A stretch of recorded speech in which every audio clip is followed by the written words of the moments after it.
What's up, everybody? Welcome back to the fourth episode of the A2D podcast. I'm David Hain, and I'm happy you're here to join me.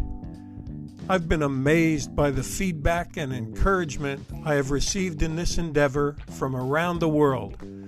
So I need to give a shout out, a huge thanks to our listeners in Canada, South Africa, Senegal, the UK, and America. Keep that feedback coming, and please continue to share this podcast with your friends.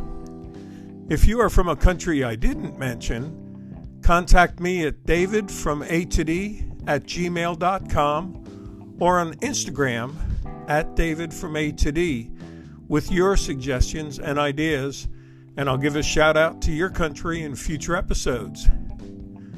Today's episode is in response to things that I have heard multiple times as either statements or questions that I've gotten recently through the podcasts or over the years as I've been working in addictions. The big question is, David, why do you go into prisons to work with addicts? They must face the consequences they deserve. Do you really think they can change?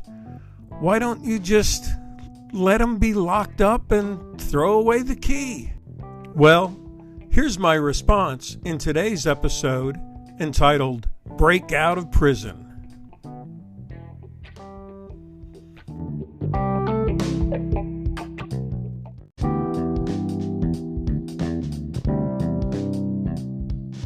I need to start by laying some cards on the table for all of you to see. Why am I working with addicts in prison?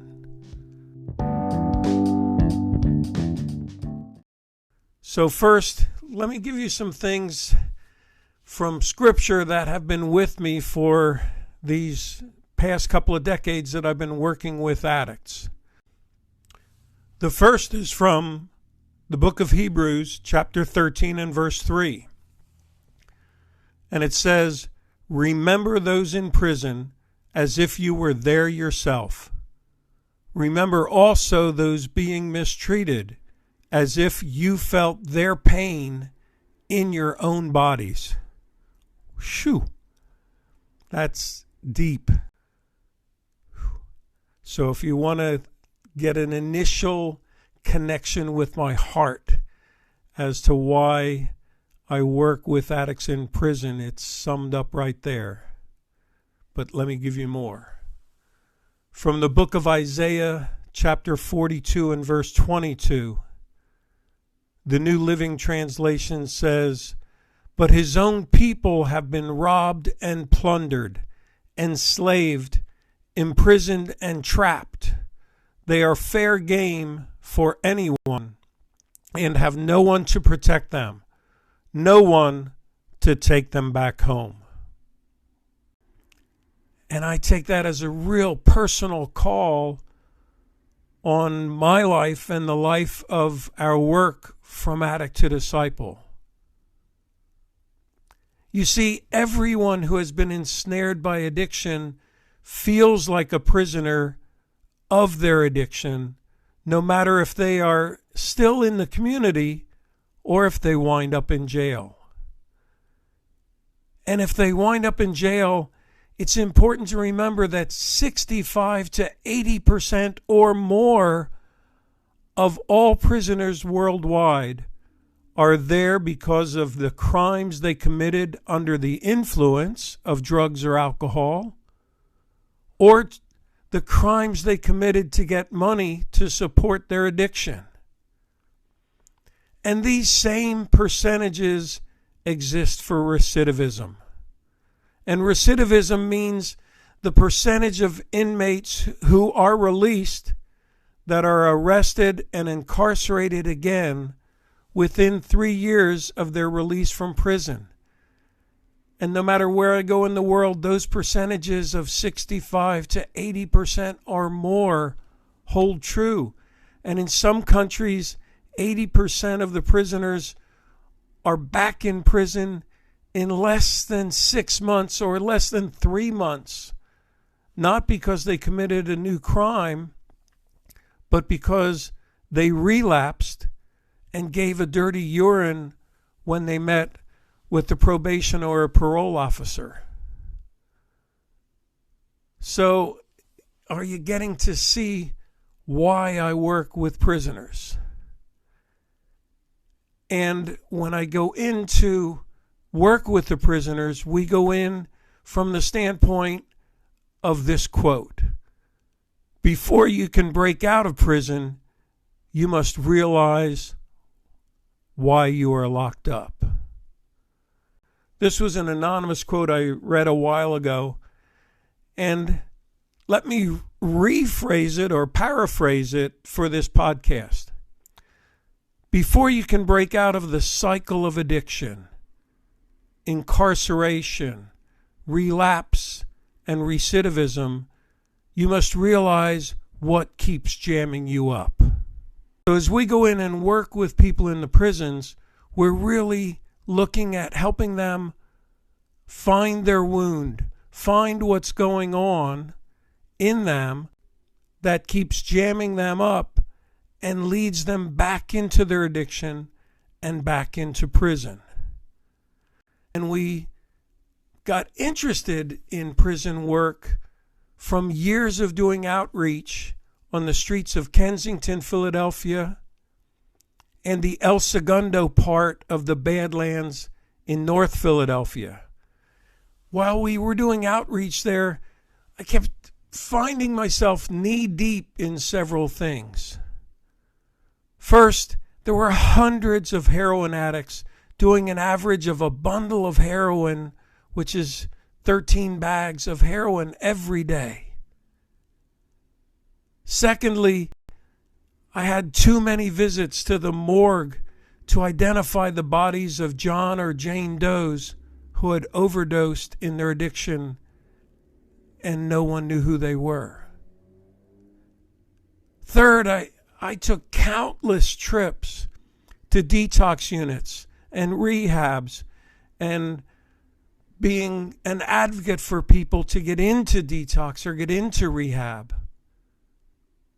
And finally, there was an ever-growing list of friends that I met on the streets and in abandos, in crack houses and shooting galleries, who were now in prison with no one interested in visiting them.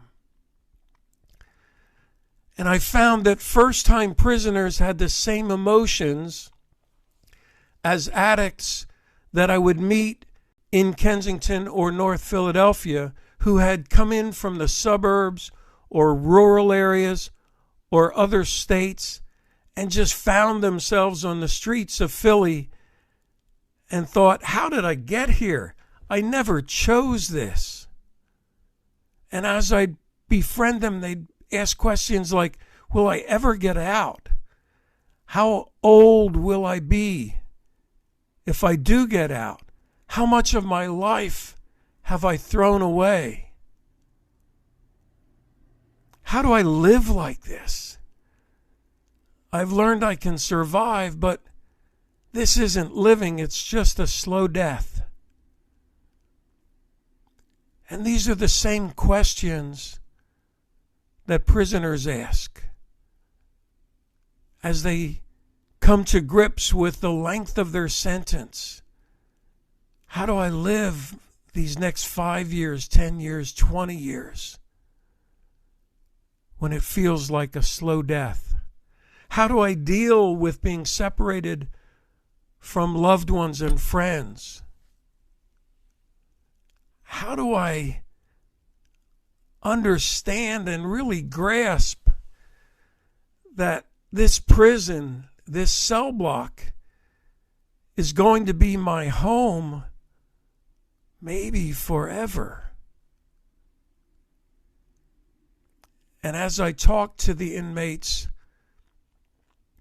I've grown to understand that coping for them means adapting to, surrendering to this new normal with no hope of change for the better. Day after day, week after week, month after month, year after year, Imagine having no space to call your own, no choice over who to be with, what to eat, where to go, when to wake up, when to go to bed. Dealing with everyday stressors like loss of freedom, loss of choice, lack of privacy, fear, anxiety, paranoia, violence, rapes, vulnerability, exploitation. The same is true whether you're in a correctional facility or in the prison of your mind and body in addiction. People who tell you the truth are trying to free you from a prison you don't even know you're in. How do you escape the memories of the things you have done that put you in this prison? And what do you do with your thoughts of shame as you think of the people you hurt in your addiction? Too often for prisoners, their past determines not only their present, but their future. When they are released, they feel the stigma of explaining where they have been, why they have a broken job history, why they have no stable address, why they have no family member to list as an emergency contact. As we work with inmates, we focus on healing the wounds of the past so that they can have a blank slate on which to write their future. We focus on restoring hope, helping them get back to their original calling, remembering that they can still become what they said they would be in that class in primary school when the teacher said, "What do you want to be when you grow up?" Finding the freedom to dream again. So many broken dreams have created a fear in addicts and prisoners to ever dream again. Transformation of one prisoner touches countless others.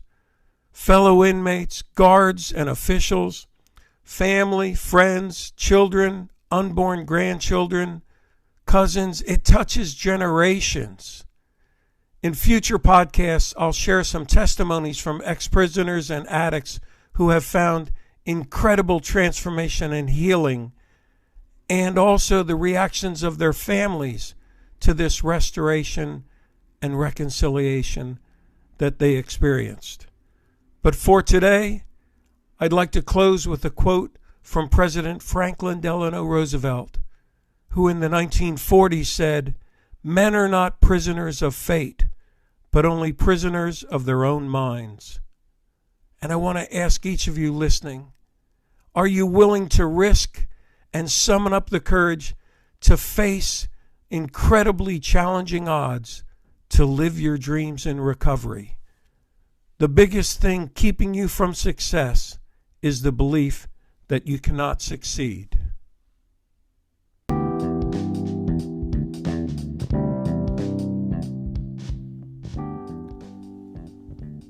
Thanks for listening to this podcast. Please follow us wherever you listen to podcasts. Share the podcast link with your friends, family, neighbors, and even strangers. Keep sending your feedback, and if you would like to be part of a weekly Zoom meeting on addiction, contact me at davidfroma2d@gmail.com or on Instagram at davidfroma2d. Tune in next week for our next episode.